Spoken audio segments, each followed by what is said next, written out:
Një sipërmarrë sot, kur jeftova në eventin tim virtual që po bëjmë me sipërmarrë shqiptar mbar botën. Është një event që ma kanë kërkuar sipërmarrësit edhe komuniteti që kam unë në Facebook, nëse nuk keni pjesë, sipërmarrë shqiptar mbar botën, janë mbi 41.000 anëtar. Ma kanë kërkuar dhe se kam bërë sepse do punë më të organizosh një event. Që nga landing page, product pages, setup, graphic designer, social media post, promovimi, emailet, marketingu, domethënë do punë. Do të paguash njerëz, do orët e mia, stresi që do vinë. Dhe vendosa që njerëzit më aktiv, pra seleksionova disa nga njerëzit më aktiv në grupin tim dhe i ofrova një kupon për $5 ulje, që i bie biletën ta marrin $40. Dhe ky sipërmarrës më tha, e parë punës sa isha i zënë, po e dytë punës sa që unë nuk paguaj tha për një event që është online.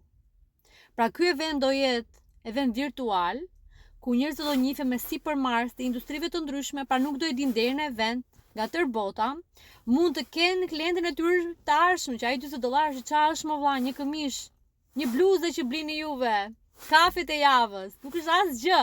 Dhe këtë unë shumë mirë mund ta bëj shtrenjtë të dalë me fitim, po e bëj mjaftueshëm që unë të paktën të mbuloj ca kosto bruto që janë për shembull graphic designer, kush e krijoi landing pages, ato fitë transaksioneve. Pra unë nuk e bëj për fitim, se të ishte për fitim, çfarë do bëj me $40 për personin për 10-15 veta që do vinë aty.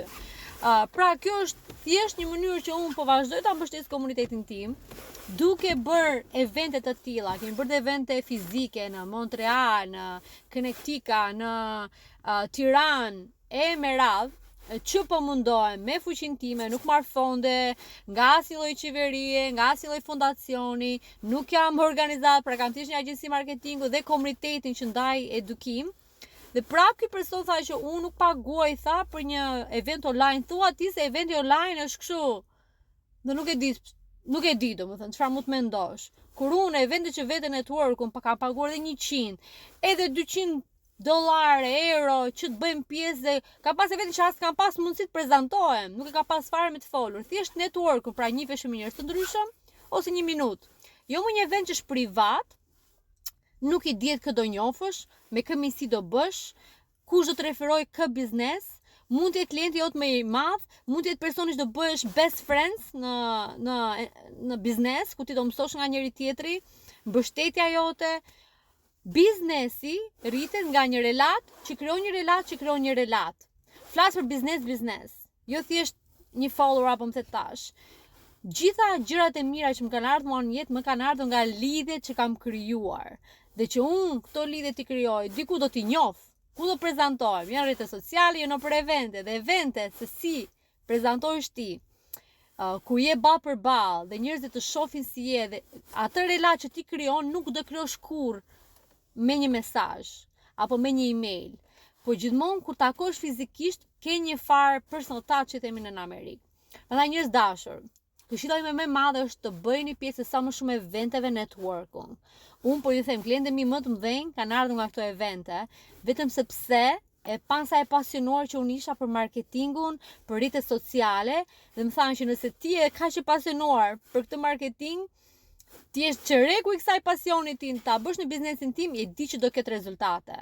Dhe jo vetëm aq, por shumë njerëz më mbajtën më shumë mend që ky është personi që nëse unë njoh dikë që po pyet për marketing, do i drejtoj te Marsilda. Ka pas një njerëz që unë i kam njohur para 1 viti në një event, shkëmbyen 5 llafe, më ka referuar biznes. Njerëz të dashur, investoni në kompaninë tuaj, investoni në relata. Kur them investoni, jo vetëm monetarisht, po investoni në lidhje që krijoni, bëni më shumë për ta, le mos t'ju kthejmë mbrapsht, më besoni që do t'ju mbajnë mend nëse ti referon një biznes, nëse ti bën një prezantim, nëse ti thjesht thua, "Hey, si shkon? Çfarë bëhet më në biznesin tënd? Si mund të ndihmoj? A ke nevojë për një gjë?"